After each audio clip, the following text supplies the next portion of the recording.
Hi, my name's Georgia, and I'm the daughter of Sri Lankan and English immigrants to Australia, and I'm now also a proud American citizen.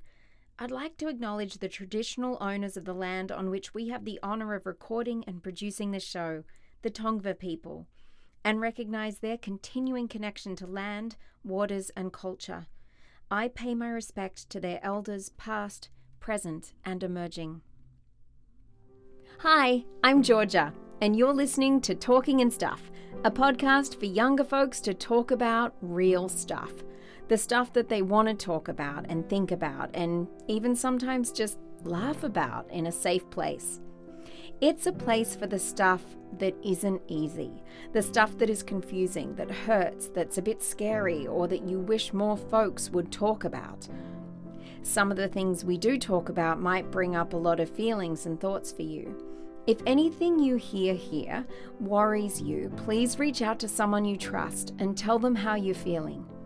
If you aren't sure who to reach out to, please reach out to me via the email in the show description. We are here for you, and you are never alone. Thank you for joining us and listening. We love having you here, and if you ever have something you'd like to share, we would love to talk with you too. I'm going to have you sit forward a little bit more, because you're the most important thing, not me. And otherwise it's like, hi, I'm Georgia, and this is the person behind me that's not important. But this way, okay, you're the most important thing. So I'm going to do it like this, so that way, when we cut it, I'm just warning you that there's going to be some hair cutting that's going to happen. Your amazing hair is going to be cropped out slightly. I could just flip it. Yeah, exactly. Could you just do a side styling jump? It's amazing hair. And we just worked out that we're the same height. That is so frightening. It's so frightening. How old are you? 12 years old. And your name is? Zola Cruz. Amazing. Now, you go by Cruz and Zola, correct? Yeah, whatever is easier for the person.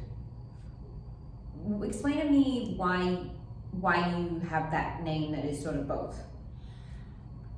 They're two separate names, but they're sort of just bunched up together. But some people will just call me both. What's up, Zola Cruz? Or someone calls me Cruz or Zola. So they just are one name at the same time and not. So it's hard to explain, but I just go by whatever is easier for someone. Cool. What do you prefer? I actually have no preference. Oh, okay. Now, it's pretty normal in Uganda for people to have two names. Yeah, way more. Yeah.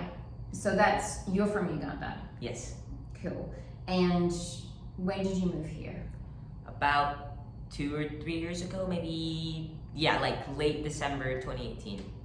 2018. What did you think you were going to come to when you thought about America? I mean, based off the movies and things they show, I thought maybe the first thing we would do was get arrested by a racist cop or something. Oh my God. Or, because of what the media shows. Yeah. They never show the actual beauty of a country or what it's worth. Same way it goes around. Like, the media only shows the bad parts of Uganda and the slams and stuff, but they never show the beautiful parts too.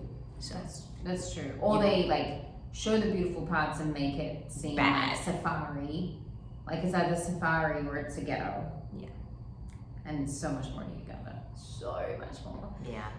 Do you miss Uganda? Actually, I don't really miss Uganda that much, but just the people and the memories and my things. So, but kinda. What sort of memories and people, like, are you talking family? Family and friends. Yeah. I mean, you left a lot of family there, but you moved here with your moms, yeah? Mm-hmm. The three of you, you're kind of like a team here, and that's beautiful. But, you're kind of a young guy in Hollywood. Mm-hmm. You got your moms, but have you been able to create a world for yourself of friends here? I mean, I do online school and that's kind of tough, but the one time we do go out or maybe there's filming or something, I'll just ask them for their TikToks or social media or something and just take it on from there. But there's no like physical interaction really because, it's messed up. Yeah, that isn't so good. Yeah. Because, I mean, when I grew up, we didn't have social media, obviously, because I'm an old person. And we had to hang out and we had to go to each other's houses, and you even wrote letters to your friends sometimes. Do you wish that your world felt a little different in that way? I honestly do not. Because, there's FaceTime. It's better. There's FaceTime, there's calls. It's not just texting or social media. There's that still same time thing, but, it still isn't the same as in person, but it works. Okay. Do what we have to do. I'm glad that you feel okay about it, because it just, as somebody who, hears that you're in a country where you don't really get the opportunity to make real friends, as in like the friends that I can see to be a friend, like an in-person, I'm like, oh no, we need to stop filming and go outside and get you some friends. But you live in the center of Hollywood. Yeah. Is that a bit surreal, seeing things on the street that happen here? Or are you protected from it? On a daily basis, there's nothing out of the blue. Like, sure, when we just moved here, we were shocked. Oh my God, Hollywood, the stars. Oh my God, from the movies. What the heck? We would see stars of everyone. But we kind of got used to it, and there's nothing out of the blue. So, yeah, okay, that's got good. used to it. You tell us share with me why you wanted to move here to Hollywood, of all places in the world. To pursue my acting and singing career, and my sports and stuff to the side. Yeah. Still, yeah. So you moved here when you were 9? Yeah, 9. And you already knew, this is what I want to do. I came here with a rough goal, like not that's full on it, that's it, but just to have some guidance, also from my parents too. So it just gave me a place to stay close to, but now I'm pretty sure it's more solid. Yeah. Are you glad you're here and you're glad you made this choice? Absolutely. That's so great. Absolutely. I am, because that's how we know each other. Yeah. But you do online school. Mm-hmm. I love learning online, but I can't imagine I've gone through school online. Do you feel like you have a relationship with those people do you have classes? How does it work? I feel like there's really no connection at all. Because, we do Zooms and stuff, but the way my school does it, we don't get to have our mics on, we don't get to have our cameras on. It's only the teachers that have their mics and thingies on. They disabled the chat too. And before, I used to get it because there were 100 kids per Zoom, and I was like, yeah, that would get way too messy. But now there's only 40 or 30, and it doesn't make sense to me. Yeah, that's so you really don't. They're just faces. I mean, are you on camera? No, there's no camera, no audio, just of the teacher. Do you know what that makes me think? What if, you come into that time where you're gonna have a crush on someone? What if that somebody is in your class? Because that's how we met people, right? Yeah. And they're sitting on the opposite of the screen, seeing your name, and you're seeing their name, and that could be your first person, but you don't know. I mean, do you ever think about that kind of, the people in your class, do you want to be friends with them? Yeah, but, it's kind of hard because, there's web mailing and stuff, but you need to get their emails or their student ID and stuff. It's complicated. Yeah, Yeah. I don't love that for you. And neither do I. But you're still doing okay at school. Yeah. Major props to you, because I feel like the social interaction at school is sometimes what helps us get through.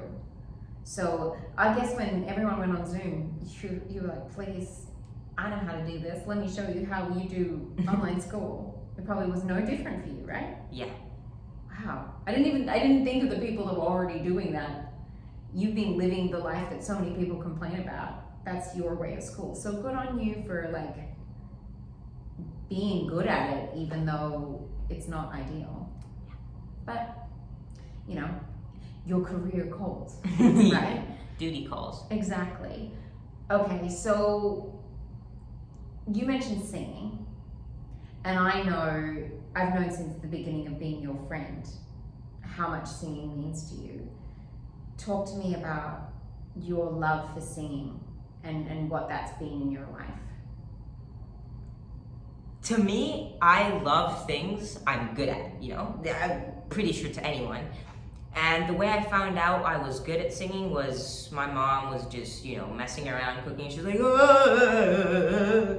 And I tried it out too. And she stopped cooking. She actually burnt the thing. She stopped cooking. She looked at me and she's like, "Do that again?" And I did it again.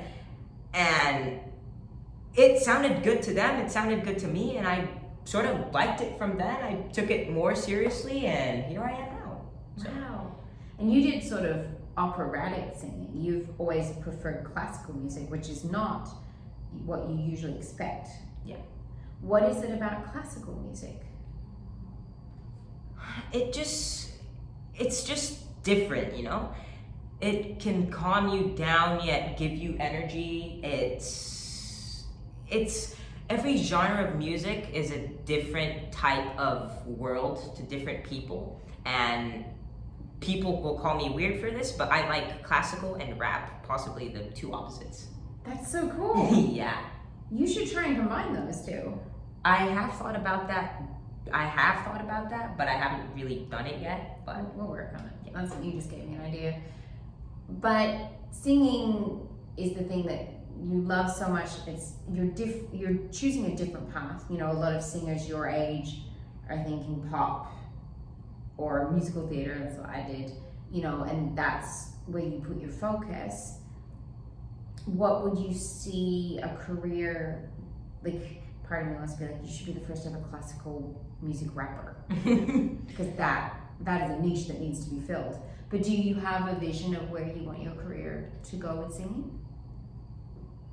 I would hope to be singing in my acting career, because you know, the more tricks and things you can do for acting, you're gonna get more roles. And my singing is good, my dancing is okay too. The more tricks you have, the better you are. My main goal probably wouldn't be singing, but acting. But you know, if you're good at singing and you have a profile built as singing, you can also get cast for acting roles too. So the two are kind of like yin yang. Totally. And at this age especially, to develop all of that stuff, be that triple threat as they call it. But now you kind of need to be in everything threat, because you need to be on social media, you need to be an influencer, blah blah blah. Yeah. Recently, I know, because you've shared, and I'm really grateful that we're going to talk about this a little bit here. You shared that you're losing your confidence in your singing and your voice at the moment. Do you want to explain to me why, or do you want me to ask questions? What makes you feel better? I don't really know how to explain it. It's complicated to explain, but you know, I'm growing up, my voice is breaking, I'm going through physical and mental changes, and to me, my singing doesn't sound good to me at the moment. It's there compared to how I was like 2 years ago or 3 years ago. So I've just lost that, like, oh yeah, I'm good. I would go out right now, go out on the streets, sing. Yeah. Randomly, I can't do that anymore right now. Yeah. It's just gone. Which is not fun, and I'm sorry. As I was saying to you before, like, it is normal. Every guy goes through this period. That doesn't make it easier, but at least you know it's not that there's something wrong with you and you're never going to be able to sing again. So that's nice. But it doesn't change that you don't like the way you sound at the moment. It's an interesting thought though, because you know, in the end in life, like, we want to do things because we enjoy them, not because we're good at them. So it would be interesting to see, like, could you ever imagine a world, just a curious thought, I wonder, could you imagine a world where you're not a fantastic singer, but you'd still sing just for the fun of it? Yes. Yeah? Always. Okay, I good. do things I enjoy. Yeah. Like earlier I said it wrong, but I do things I enjoy, and I enjoy them even more when I'm good at them. Good. Perfect. And I wonder, you know, you mentioned, and this is something that is so relatable to me, because you're always around your parents. Yeah. And it's hard to sing when you're around your parents. Yes. Especially when they've like believed in you and said you're the best singer, and they send your videos to me, and like they're so proud of you, right? Yeah. And now it's this thing of, when could you sing? Because if you don't feel good about your voice, you don't want to sing around them. Does that sometimes limit when you can sing? When they're around, I can't sing. It just, like, I can, but I can't. And it's not that they like do me bad or make me feel about it. They're still proud of me, they still support me, but I don't feel comfortable doing it, you know? Yeah. It is the weirdest thing, because, you know, we were discussing this before the camera turned on. They're our parents, they should be the first people that we're comfortable being vulnerable in front of. Yeah. But it's almost like they're the last. Yeah. And you kind of, you know, you'd rather perform to a stranger than the people that love you the most. Maybe we're afraid of letting them down, That too. or upsetting, or them feeling bad because it's not as good as it was before. Not in my case. Like, I don't know, it's just a me thing. They're still 100%, they're still proud of me, they still support me. But it's just more of a me thing, I don't know. I would rather go out on live TV all over the world and perform in front of strangers, as long as my parents are not on. Isn't that bizarre? That we, and totally, I bet you there's people out there that feel exactly the same way about whatever they're singing is. Like maybe they're a hockey player or whatever, and it's their parents being there that makes them nervous. So I think it's really normal that we do that. But I wonder, I mean, it's this, like, why is, I just sort of wonder, is it something also to do with they mirror back to us our own feelings more than strange that we're never going to have to see again, we don't have to worry. But I hear the voices louder in my head that are negative when my parents are involved. Does that resonate with you? Like you saying less nice things to yourself if you're thinking your parents are listening? Does that make sense? It does, but not to me. Okay. Like, I don't know, it's weird. Yeah. No, it's okay. I'm just trying to sort of dig in there with you on the singing, because P.S. he's amazing at this. So if anything, I want to help you or support you in getting back to confidence. But when you sing, do you hear negative voices in your head? Like you can almost hear the negative comments you're making about yourself. Does that ever come up? Yeah. Would you be comfortable sharing like what some of those feelings are? Like there aren't any words being said, but there's just that feeling in your head that's there, you know. Yeah. No voices saying, oh, you're bad, or you know, you're garbage or whatever, but there's just that feeling in there that's there. And where do you feel it in your body, if I might ask? Like in my mind. In your mind? Interesting. For me, like when it's in my heart here, well, that's not my heart is here, but in my solar plexus, it's like a sinking feeling, like I wasn't good again. Is that the sort of feeling in your brain that you have, like it didn't work again? Kinda. Yeah. I'm excited to get into exploring singing with you and see what will change. But let's think about the world out there for a second. Because you've moved countries not knowing anyone. Yeah. You're separate from your whole family. You're taking on a job, career that is hardly secure and, you know, up there in the world. You are going through so much changes, like you said, mental changes, physical changes. What would be a wish, like if you could wish for something in your world for it to look different? Not that we want to focus on what we don't have, But I think it might be helpful for people out there to hear that you also have things you wish for. What would you wish for in your life? That's interesting. Wow, okay. I don't really believe in that kind of thinking because it really can't be done like instantly. I don't believe in it, but just for the sake of the question, Thanks. I would probably wish to have real friends that support you and are there for you. My family's already lit, they're good. Yeah. But friends that are there for you and support you. I'd rather have 1 or 3 friends that are 100% than 100 fake ones, you know? Yeah, oh, totally. And good to decide that now in Hollywood, not in 20 years. Well done. I want to say to you, I totally get that not wanting to have wishful thinking because you can't change it today. But I do think there is some value in identifying what you want, because then you can know to go out for it. Because for me, it was the same thing. A couple of years ago, I realized I didn't have any really solid friends, especially being a female in LA, and there's a lot of surface friendships, and I realized in my own way that's missing for me.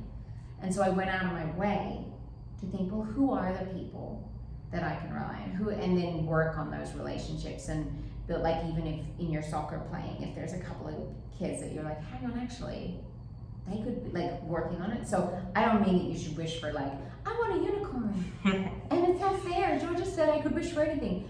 But just to identify for yourself, my world would feel warmer and happier if I got this. So maybe just being a bit more intentional with that. That's what I mean by that. For a lot of young people that are out there also feeling alone right now, because some people have gone back to school, sure, but a lot of us still feel alone. You might be in the same place as somebody, but after 2 years of being isolated, you said it, like, socially awkward is the word. I forgot, sometimes I literally be talking to someone these days and I'll be, words, must say words now, required to answer.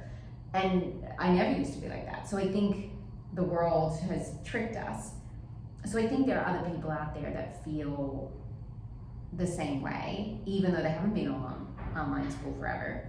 So what would you want to say to people that are feeling a bit alone or isolated? What would be your words to them?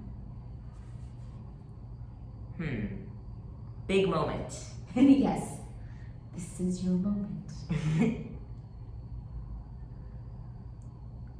Just probably keep the people you already have close around you even closer, because outsiders might not be helpful or stuff. I'm not saying like shun everyone out, take them in, but just be wary and try to strengthen the relationships you already have, because that can help way much, which is what I did actually. Yeah, that's beautiful. Good thing you got such great parents, right? And family. And I'm glad we're building our friendship. So that's a beautiful thing. Thank you so much for sharing You're welcome. a bit of you today with us. Need to watch this one, kids. Watch this one. It's gonna make it big. Thank you so much. Thank you too. See? Thanks for listening to Talking and Stuff. All of the young people interviewed have done so at their own choosing, and were given final approval on all videos and audio before it was shared.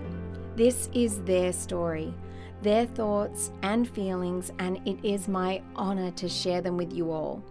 We share these conversations with love for them, their families, and for all of you. If you don't feel comfy reaching out to us, but do need someone to support, we recommend you call the SMAHSA hotline on 1-800-662-4357. It's free and available to you 24/7.